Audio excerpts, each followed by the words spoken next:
What I have found super interesting is just what's going on in the world at the moment. And really interesting is just watching how people react. Panic, buy toilet paper. How does that make you feel? That in itself should be some indicator of where you're at on your own journey. I think being afraid in any situation is a choice. I think fear is a choice regardless. Because here's what I do know. We're all going to die. I know that with an absolute fact. You're probably right. Yeah. And so for me, it's less about the fear of fear and the relationship with death. And so for me, I think a lot of people right now are doing a lot of work on their death relationship. The majority of the population is very safe. So that you understand there is absolutely nothing to panic about. But I want you to understand, regardless of what your position is right now, regardless of wherever you're sitting, this is your experience. No one is giving you this experience. This is your experience. You are choosing your experience right now. And if you're choosing to experience some level of fear, please take the responsibility and the consciousness to know that is a choice. And look at what are the behaviors that amplify those fears, and then do less of those. And look at what are the behaviors that amplify my sense of certainty and safety, do more of those. So here's what I've learned when it comes to media.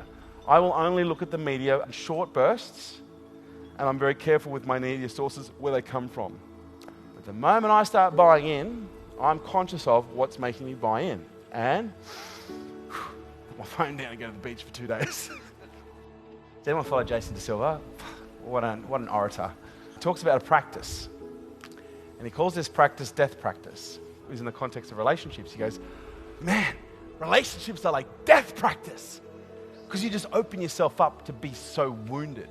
That passion and that connection, but that knowing that you're going to potentially have your heart torn out and broken is just such this conflict and contrary mix of emotions. And the thing that holds people back from really loving so deeply is opening themselves up to that pain, that destruction that only that true connection can potentially offer you. The moment he said that, I was like, man, that's life. Because you know through experience that the greatest pains you've ever had have been your greatest sensations of awareness and awakening.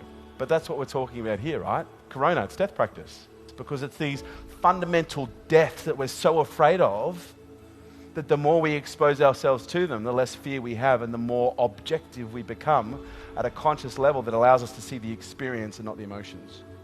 And so for me, this is death practice. And how you practice death will be how you die. Or, how do you want to die?